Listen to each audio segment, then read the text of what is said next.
여러분 안녕하십니까? 글로벌 인사이트 정혁진입니다. 한 주간의 글로벌 이슈를 몰아보는 주간 글로벌 인사이트. 9월 넷째 주 글로벌 키워드입니다. 지금 만나보시죠.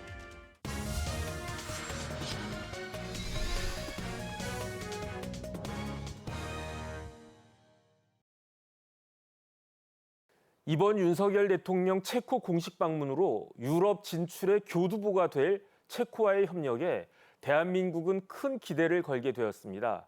세일즈 외교 성과와 우리나라의 유럽 진출 전략에 대해 오늘 이야기를 나눠볼 텐데요. 여기에 그 도움 말씀 주실 분, 국립외교원의 북미 유럽 연구부 민정훈 교수님 나와 계십니다. 교수님 안녕하셨습니까? 네, 안녕하세요. 이번에 이제 체코 공식 방문에 대통령뿐만 아니고 4대 그룹 총수들 다 갔었고요. 그다음에 이제 경제부총리를 비롯해서 장관급 인사들까지 그야말로 정재계의 쟁쟁한 인사들이 대통령과 함께 했는데 그거는 결국은 대통령이 이번에 뭔가 하고 오겠다. 그냥 돌아오진 않겠다. 이런 굉장한 의지가 엿보이는 것이 아닌가 저는 그런 생각을 했었거든요. 그렇다라고 하면 이번 공식 방문의 성과와 의미는 어떤 것이 있을까요? 예, 말씀해 주신 것처럼 이번 체코 방문은 경제, 즉 세일즈 외교의 전형이다 이렇게 말씀을 드릴 수 있겠고요. 네네. 한국과 체코 간의 현재 원전 프로젝트가 진행 중에 있지 않습니까? 그래서 한국이 지난 7월에 두꺼비치 지역의 체코 원전 프로젝트의 우선 협상 대상자로 지정이 됐어요. 그랬죠. 굉장히 성과라고 할 수가 있고 이 부분에 있어서 이제 출발점이기 때문에 아무래도 정상회의를 통해서 원자력 산업이라는 것은 국가가 앞에 선두로서 뛰어야지만 이룰 수 있는 굉장히 거대한 프로젝트이기 때문에 국가의 보증이 굉장히 중요한 그런 산업이라고 할 수가 있습니다. 그렇기 때문에 정상회의를 통해 가지고 우선 협상자로 대상자로 지목이 됐지만 그게 협상이 마무리된 건 아니거든요. 네네. 내년 3월에 이제 최종적인 계약이 완료되기 때문에 그 이전에 대통령께서 앞장서셔서 그러한 남은 협상 과정이 원활하게 진행될 수 있도록 그런 교두보를 놓는 것이고요. 네네. 이와 더불어서 원전뿐만 아니라 체코가 갖고 있는 역사적, 과학적 어떤 그런 배경이 굉장히 좋습니다. 네. 그리고 유럽의 중앙에 위치하고 있기 때문에 유럽 진출에 있어서도 우리에게 교두보가 될 수 있는 잠재력이 큰 국가고요. 그렇기 때문에 체코가 가진 강점, 한국이 가진 강점을 이제 접목시켜 가지고 원전뿐만 아니라 경제, 기술, 그다음에 인프라, 국방, 방산 여러 가지 분야에 거쳐서 이제 한국과 체코가 협력을 증대하기 위해서 대통령이 제1호 세일즈맨으로서 이제 정상회의를 펼친 것이죠. 그렇기 때문에 56개 MOU를 비롯해 가지고 이제 많은 경제적 효과를 거둬서 오신 걸로 알고 있고요. 이러한 부분이 향후 체코뿐만 아니라 주변 지역에서도 원전 건설을 이제 희망하는 국가들이 있거든요. 그런데 전통적으로 프랑스가 원전 건설에 있어서 유럽의 강자예요. 그렇죠. 그래서 이번에 한국이 프랑스를 제치고 체코의 원전 프로젝트의 우선 협상 대상자로 지정됐다는 건 굉장한 성과거든요. 네네. 이러한 성과를 바탕으로 해서 내년 3월에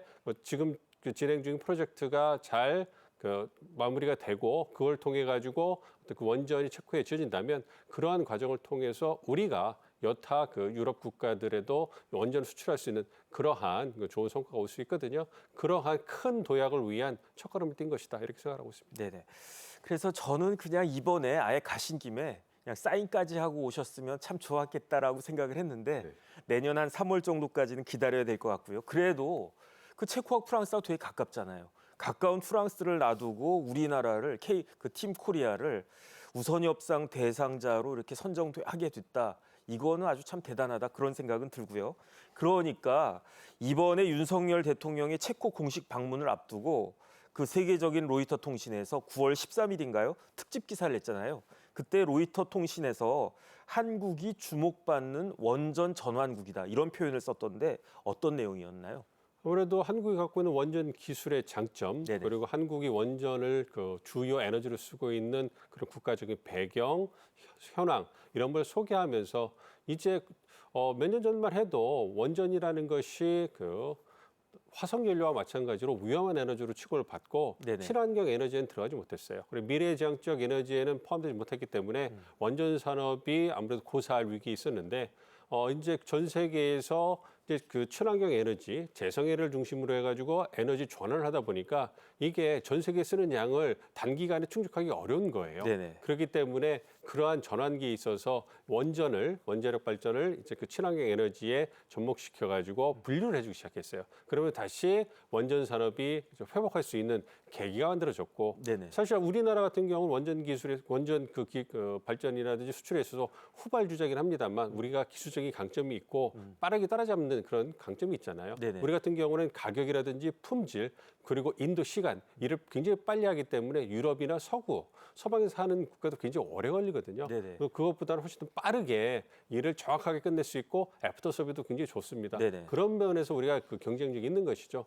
그럼에도 불구하고 말씀드린 것처럼 원전 산업이 희비를 겪었기 때문에 우리도 그러한 희비를 교체하는 그런 지점이 있었는데요. 이제 현 정부 들어와서 원전을 이제 부흥시키는 그런 정책 기조를 쓰고 있기 때문에 우리의 원자력 산업이 세계로 뻗어나가고 있는 거고요. 그러한 일환으로 이번에 유럽 시장을 개척하는 그러한 모습을 보여주게 됐다. 그렇기 때문에 그러한 한국 원전 산업의 현 주소, 장점, 미래 전망 등을 담은 어떤 언론 기사가 나왔다 이렇게 생각하고 있습니다. 그러니까 세계에서 지원을 받는 그런 나라에서 이제는 어엿한 원전 수출국으로 전환이 됐다 이렇게 볼 수 있겠네요. 그렇습니다. 그다음에 요번에 이제 윤석열 대통령 그 체코 가셨으니까 파벨 대통령과 단독 회담을 하고 그다음에 공동 기자회견을 했는데 그때 체코와의 호혜적 협력을 강화하겠다 이런 표현을 썼단 말이에요. 호혜적이라고 한 말이 이렇게 널리 일반적으로 일상적으로 쓰이는 표현은 아닌데 특히 외교 관계에서 호혜적이라고 하는 것이 어떤 의미가 있는 겁니까? 호혜적이라고 한다면 아무래도 서로 호혜니까요. 네네. 상호가 혜택을 봐야 된다는 거예요. 그러니까 외교 관계에 있어서 과거에는 보다 잘 사는 국가, 기술이 좋은 국가가 또 개발도상 국가라든지 좀 못 사는 국가에 네네. 어떤 산업 시설을 지어주고 거기서 자신들 이익만 추구하고 그냥 빠져버리는 그러한 과거의 모델이 있었잖아요. 그러니까 네네. 그런 모델은 이제는 더 이상 이제 환영받지 못한다는 거예요. 네네. 그러니까 체코에다가 우리가 원자력 발전소를 짓더라도 이것이 우리가 지어주고 우리가 관리해서 우리의 이익에만 부합하는 것이 아니라 그 원전을 체코에 짓더라도 우리가 기술을 체코 기업들에 이전도 해주고 체코 노동자도 고용을 해주고 네네. 그다음에 이제 함께 할 수 있는 그러니까 서로 우리가 체코에 원전을 짓지만 이 원전을 지음으로 해가지고 체코의 경제 노동에도 혜택이 될 수 있는 서로 윈윈할 수 있는 그러한 관계를 만들어야 된다. 그렇지 않고서는 이젠 더 이상 그 세계 무대에서 경쟁을 갖기가 어렵게 됐습니다. 네네. 최근에 우리가 중동에서 사우디에서 또 사업을 수주할 때도 거기서 오라는 게 그런 부분이거든요. 기술 이전을 통해서 그 현지에서도 뭔가 이득이 될 수 있고 뭔가 혜택을 느낄 수 있는 그러한 방향으로 사업을 해달라. 그거를 이제 대놓고 요구하는 시대가 됐기 때문에 네. 이러한 부분이 한국과 체코와의 관계도 적용이 되는 것이고 그래서 호혜적이라는 말이 굉장히 부각되는 그런 외교적 용어로 사용되기 시작하고 있습니다. 그러니까 양국이 서로 기브앤테이크하자 뭐 이런 이야기네요. 그래서 이제 그 체코 대통령께서 말씀하셨잖아요. 이미 네네. 많은 한국 기업들이 체코에 들어와 있고 수만 명의 노동자를 고용하고 있다. 그렇기 때문에 한국 기업에 감사한다 이런 얘기를 했거든요. 네네. 그 얘기는 뭐냐면 원전 산업도 그러한 전례를 따라가지고 서로 윈윈하고 혜택을 줄 수 있는 방향으로 나가야 되지 않겠냐 네네. 이렇게 말씀하신 걸 생각합니다. 네, 알겠습니다. 이번에 대통령의 체코 공식 방문은 2박 4일 굉장히 빡빡한 일정이었는데요. 그만큼 외교적인 성과도 많았습니다. 성과를 자세하게 살펴보기에 앞서서 대통령의 공식 일정이 어땠는지 먼저 영상으로 보도록 하겠습니다.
보기만 해도 굉장히 바쁜 일정을 대통령이 소화하셨네요.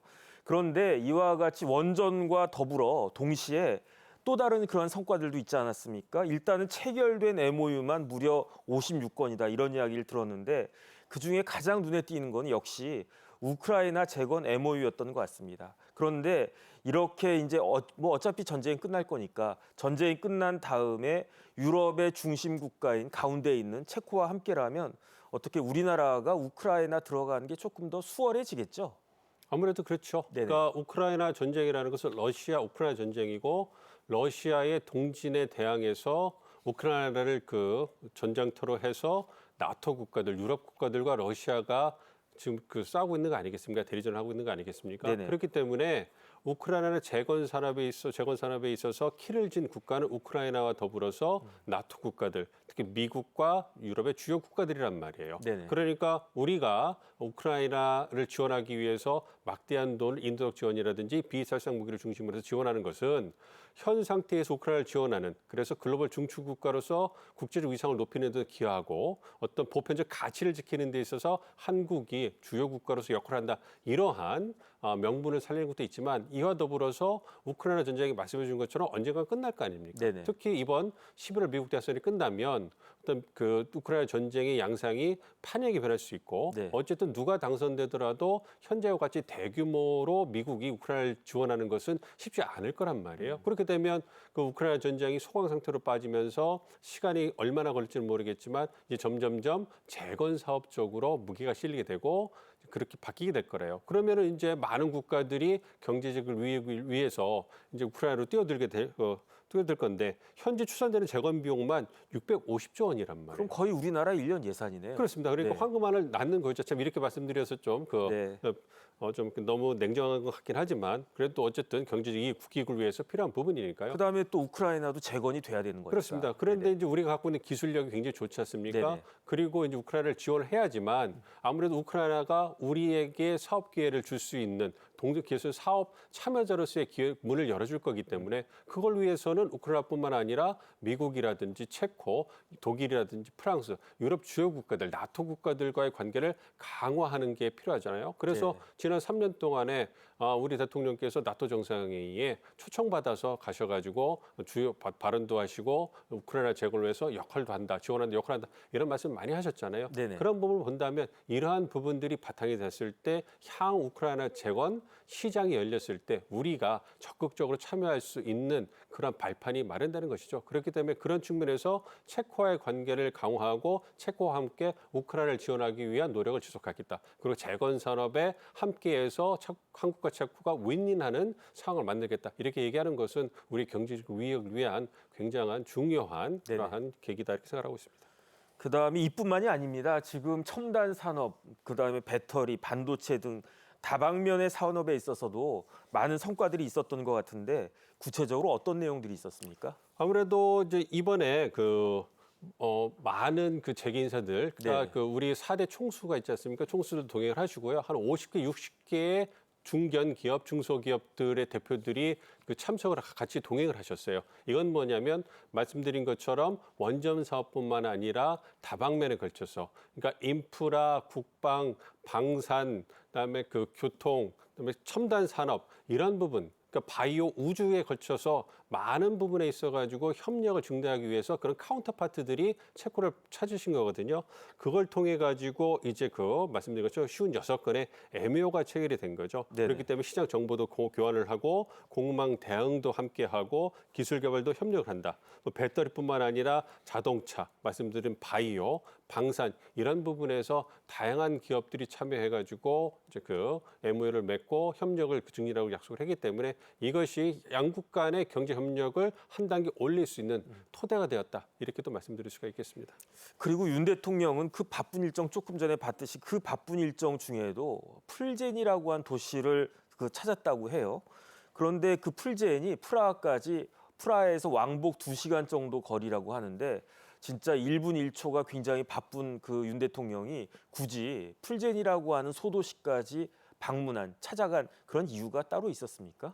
그렇습니다. 거기에 풀전이라는 도시에 두산 스코다 파워라는 네네. 그 기업이 있기 때문에 그런 건데요. 이건 스코다 그룹이라고 굉장히 유명한 원전 관련된 그 체코 기업인데 그런 기업을 우리 두산 에서 인수를 했습니다. 그런데 이제 두산 그룹인데 스코다가 워낙 유명하다 보니까 두산 스코다 파워라고 이름을 이제 유지하고 있는 건데요. 네네. 그만큼 체코의 기를 살려주기 위한 그런 이름 짓기라고 할 수가 있겠고요. 아무래도 이 그 증기 터빈에 대해서 스코다 파워가 갖고 있는 기술이 워낙 좋고 이 전 세계로 뻗어나오고 있기 때문에 이번에 우리가 체코 원전 프로젝트를 완전히 수주하게 되면 여기서 사용되는 증기 터빈이 그 프로젝트에 쓰이게 될 거예요. 네네. 그러니까 아무래도 상징성이 있지 않겠습니까? 그러니까 네. 대통령께서 거기까지 가셔가지고 혼자 계셨겠습니까? 카운터파트인 대통령과 총리를 모시고 가서 네. 여기에서 만약 한국이 이번에 그 원전 프로젝트에 사인을 하게 되면 당신들의 기업, 체코의 기업인 그 두산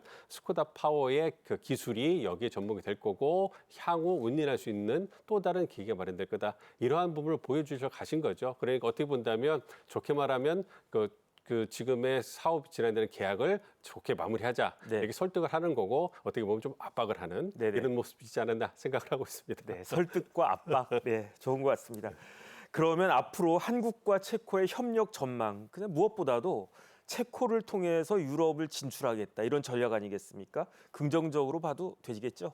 그렇습니다. 체코가 갖고 있는 지리적인 장점을 보시면 충분히 가능성이 있다고 보죠. 그러니까 우리가 미국 시장이라든지 여타 아시아 시장에 비해서 어떤 유럽 시장을 진출하는 데 있어서는 좀 늦은 부분이 있거든요. 네네. 아무래도 유럽에는 프랑스나 영국이라든지 독일이라든지 강국들이 있기 때문에 그러한 시장을 비집고 들어가는 게 쉽지가 않았기 때문인데요. 그럼에도 불구하고 우리의 기술력과 가격 경쟁력 그리고 어떤 성실함, 어떤 그 가격을 어떤 시간을 지키는 그런 계약 준수성을 바탕으로 해가지고 유럽 시장을 이제 공략하고 있는 거거든요.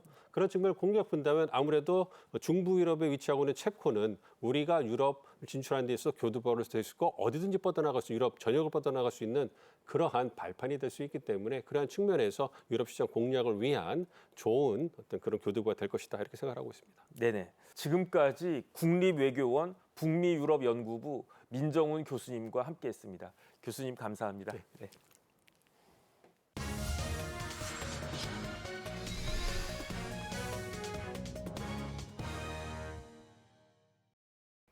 오늘 이 시간에는 최첨단 기술의 발전에 힘입어 전혀 다른 패러다임으로 바뀌고 있는 현대 전쟁의 양상에 대해 분석해 보겠습니다.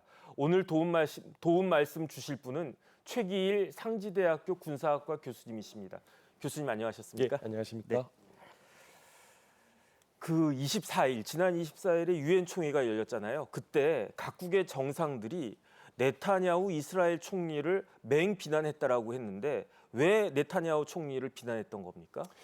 예, 먼저 최근에 오늘날 현대전의 양상을 좀 보면요. 네네. 과거 그 이전의 전쟁보다 그 어느 때보다 매우 잔인하고 또 참혹해지고 있는 그런 전쟁 양상의 특징을 갖고 있습니다. 이스라엘이 지난 가자 지구에 무차별 공격을 함으로써 막대한 민간인 인명 피해를 냈는데요. 최근 또 레바논에서도 똑같은 일이 반복이 됐습니다. 네네. 현재 이스라엘과 헤즈볼라 간에도 이제 갈등과 그리고 여러 차례 또 지금 충돌을 빚고 있는데요. 결국은 이러한 이스라엘과 헤즈볼라 간의 어떤 전면적 우려에 따라서 향후에 또 추가적인 대규모 민간인 피해가 발생되는 것 아니냐는 그런 또 우려와 걱정이 또 높아지고 있는 상황입니다. 네네. 그러니까 지금 가자 전쟁의 피해가 이렇게 대규모로 확산됐던 그 배경에는 이스라엘군이 처음으로 사용한 전쟁 로봇, 쉽게 생각하면 AI 표적 시스템이라고 하던데 도대체 AI 표적 시스템이 어떤 것이고 이게 얼마나 무서운 겁니까? 예, 이스라엘 군이 막대한 전장에서의 다양한 그런 전장 자료들을 이제 인공지능이라고 하는 AI 알고리즘을 통해서 이를 분석하고 그리고 적의 어떤 그 위치를 파악함으로써 중요한 표적과 그다음에 중요한 어떤 그 전투 임무를 수행하는데 본격적으로 인공지능 프로그램을 이제 도입을 해서 활용을 네네. 하고 있다고 하겠습니다. 현재 이스라엘군은 하브소라라고 하는 표적 시스템을 사용하고 있는데요. 네네. 참고로 이 하브소라라는 것은 히브리어로 이제 복음이라는 뜻을 갖고 있습니다. 네네. 이제 본격적으로 이스라엘군이 이러한 인공지능 표적 시스템을 활용함으로써 판도라의 상자가 열린 것 아니냐나 그런 또 걱정과 우려를 나타내고 있는데요. 이스라엘군은 가자 전쟁 발발 2년 전인 그러니까 2021년 5월에 11일 동안 벌어졌던 팔레스타인 무장 정파 하마스와의 무력 충돌 때도 네네. 머신러닝과 첨단 컴퓨터 등을 활용한 최초의 인공지능 전쟁을 치렀다고 이미 발표한 바가 있죠. 네네. 당시 이스라엘군의 이러한 인공지능 활용은 일종의 시험 단계라고 했다면 지금의 이스라엘군의 이러한 인공지능 표적 시스템은 이제 실전에서 본격적으로 이제 전장에 활용되기 시작한 것이다. 이렇게 네네. 평가를 할 수 있겠고요. 하브소라의 이러한 표적 산출 능력은 이른바 살상 표적 생산 공장이라고도 또 표현이 되고 있는데 가자 지구에서 발생된 주민 사상자 11만 명 중 이러한 하브소라의 표적 산출 능력으로 인해서 많은 피해자가 발생됐다라고 지금 파악이 되고 있습니다. 네네. 그래서 이러한 이스라엘의 인공지능 표적 생성 시스템에 대해서 또 전 세계 각국에서 또 관심을 쏟고 있고 또 한편으로는 이에 대한 그 걱정과 불안도 한층 높아지고 있는 상황입니다. 그런데 전쟁이 또 다른 전쟁이 있잖아요. 지금 러시아하고 우크라이나 사이에 전쟁이 몇 년째 계속되고 있는데 이 러시아 우크라이나 전쟁에서는 드론이 많이 사용되고 있다면서요.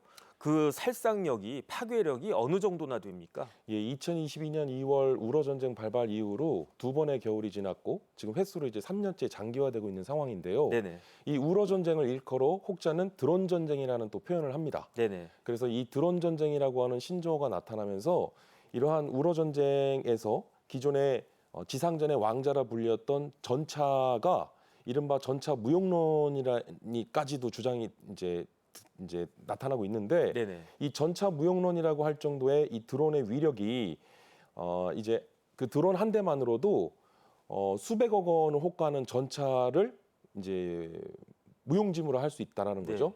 그래서 이러한 그 드론의 파괴력이나 살상력이 우리가 생각하는 그 수준 이상이다. 네네. 그래서 어떻게 보면 전장은 국가 총력전 양상하에서 효과성과 효율성을 기반으로 하는데 드론이라고 하는 무기 체계 자체는 매우 효과적이면서도 효율적인 수단이 되고 있다. 네네. 이런 것을 지금 실제로 증명하고 있는 것이 우러 전쟁이 되겠습니다. 그러니까 2차 세계대전의 양상을 바꾼 게 탱크였단 말이에요. 그런데 그 전차가 지금은 무력화되고 있다. 그렇기 때문에 이래서 러시아 우크라이나 전쟁을 드론 전쟁이다. 이렇게 이야기하는 거군요. 맞습니다. 그래서 드론이 이제는 오늘날 현대 전장에서 게임 체인저와 같은 네네. 그러한 또 화려한 등장을 했다라고도 말씀드릴 수 있겠습니다. 네네. 구체적으로 어떤 로봇들이 구체적으로 전장에서 지금 등장하고 싸우고 있습니까? 예, 지금 당장 우크라이나와 러시아 간의 전쟁의 전투 양상만 보더라도 지난 8월 이제 지상 전투 무인 로봇 중에 이제 류투 2.0이라고 하는 이러한 무인 전투 로봇을 실제로 배치한 바 있습니다. 이 류투는 이제 4개의 바퀴가 달린 그 장갑 그 플랫폼에 네네. 이제 기관총을 달아서 네네. 이제 무장을 한 그러한 무인 지상 로봇이 되겠고요. 이 로봇은 험난한 지형에서도 신속한 기동이 가능할 뿐만 아니라 보병들을 지원하는 다양한 또 역할들을 수행하였습니다. 그리고 배드원이라고 하는 또 이른바 로봇계에도 투입이 됐는데요. 네네. 이 로봇계에 열 화상 카메라와 각종 센서 등을 담으로 이제 설치함으로써 이제 숨어 있는 적을 이제 탐지하고 그리고 적 지휘부나 네네. 또는 위협되는 어떤 그 장애물 지역을 먼저 선두에서 개척하면서 전투에서 이제는 최선봉에 서서 가장 위험한 임무와 위험한 작전을 수행하고 있습니다. 네네. 마찬가지로 우리나라에서 전쟁용 AI 로봇의 도입이 뭐 아주 필수적일 것 같은데 어떻게 잘 진행되고 있습니까? 예, 우리 군은 현재 인구 절벽 시대 인구 감소에 따라서 네네. 급격한 병력 감축을 대비하기 위해서 작지만 강한 군대를 양성하는 데 네네. 목표를 두고 현재 2가지의 방점을 두고 있습니다. 첫째는 이제 무인화가 되겠고요. 그리고 두 번째는 스마트화입니다. 네네. 즉 이러한 무인 전력이 한층 더 스마트화, 보다 더 똑똑하고 진화된 그런 형태의 무인 전력을 앞으로 보강을 해 나가겠다는 것인데요. 네네. 현 윤석열 정부의 120대 국정 과제 중에서도 103번 과제로 지금 현재 말씀드렸던 이러한 똑똑한 무인 체계를 구축하기 위한 이제 유무인 복합 전투 체계라고 하는 용어를 담고 있습니다. 네네. 그래서 유무인 복합 체계는 멈티라고 얘기를 하는데요. 이제 맨드, 언맨드 티밍의 약자로서 네네. 맨드 유인과 그렇죠. 언맨드 무인의 티밍 협동의 어떤 복합 체계로서 이제 유무인의 그런 전투 복합 체계가 앞으로 현대전과 미래전을 이제 주도적으로 이런 부분들을 이끌어 나갈 것이라 보여지고 있고요. 한 가지 더 말씀드리면 이러한 유무인 복합 체계가 보다 더 진화하게 되면 장차 이제는 무무인 복합 체계, 즉 언맨드 티밍. 그래서 발음이 좀 이상한데요. 엄티라고 해서 네네. 이제는 앞으로 미래 전장은 완전 자율화돼 있는 그런 무인 로봇 체계가 미래 전투의 양상을 바꿔놓을 것이다. 네. 그렇게 예견되고 있습니다. 그러니까 첨단 기술을 탑재한 전쟁 로봇이 있고 그 전쟁 로봇이 기존의 전쟁의 패러다임, 전쟁의 판을 바꾸고 있다. 이렇게 그 생각이 될 수가 있겠는데요. 마지막으로 교수님, 우리는 이러한 변화를 어떻게 바라보아야 될지 여기에 대해서 조언 한 말씀 부탁드리겠습니다. 예, 오늘날 현대전에 이제는 전투를 수행하는 방식과 전투 양상, 즉 패러다임 자체가 바뀌고 있는 시점입니다. 지금 현재 우리 K방사는 글로벌 무기거래 시장에서 이제는 무한 경쟁 시대에 지속 가능한 발전을 위한 고민들과 노력들을 많이 하고 있는데요. 조금 아이러니한 부분이긴 한데 네네. 우리가 이제 SF 공상과학성 영화 얘기를 너무 많이 하다 보면요. 이 무기 체계를 연구하고 개발하는 분야인 이 방위 산업에 오히려 좀 도움이 안 됩니다. 아, 왜요? 이제 이 무기 체계에 대한 어떤 진일보된 어떤 진화나 기술 개발에 있어서의 그런 성공에 대한 답보는 네네. 이러한 부분은 사실 기술의 어떤 그 굉장히 도전적인 난제와 그리고 그 기술을 극복해야 되는 제약사항들이 많기 때문에 우리가 생각했을 때는 단순히 지금의 현재 기술을 뛰어넘어서 더 진일보되고 더 진보된 형태의 그런 기술들이 당장 눈앞에 펼쳐질 것처럼 생각이 들지만 네네. 그러한 또 보이지 않는 과정 속에서의 그런 연구 개발자들의 무수한 땀과 노력 그리고 그 시간들이 들어가기 때문에 사실 우리가 단순히 뭐 내일 또는 뭐 당장 다음의 전쟁은 뭐 우리가 생각하는 그런 SF 공상과학 속의 그런 모습을 상상하시면 조금 곤란할 것 같고요. 네네. 다만 우리가 이제 롱텀이라고 하는 장기적인 관점에서 앞으로의 미래전의 양상 변화에 따른 우리가 이제 그 부분에 뒤처지지 않기 위해서 이러한 부분에 조금 더 관심을 갖고 노력을 지속해 나가야 된다라고 하는 부분은 좀 강조해서 말씀드리고 싶고 네네. 마지막으로 이러한 무기 체계에 있어서 앞서도 말씀드렸지만 킬러 로봇에 대한 어떤 윤리적 준거와 어떤 합의된 기준 여기에는 이제 마지막 트리거 결국은 방아쇠를 당기는 것은 기계가 아닌 이것은 사람의 몫이다. 그래서 마지막 엔드 스테이트 네네. 최종적인 이러한 무기 개발의 완성된 단계일지라도 궁극적으로는 모든 이러한 인명을 살상하고 최종 어떤 살상 임무를 최종 명령을 내리는 것은 기계가 아닌 그것은 사람의 몫이어야 하고 또 그렇게 될 것이다라고 저는 생각이 됩니다. 네, 알겠습니다. 지금까지 최기일 상지대학교 군사학과 교수님과 말씀 나누어 보았습니다. 교수님 고맙습니다. 예, 감사합니다. 지금까지 9월 넷째 주 글로벌 인사이트였습니다. 시청해주신 여러분 감사합니다.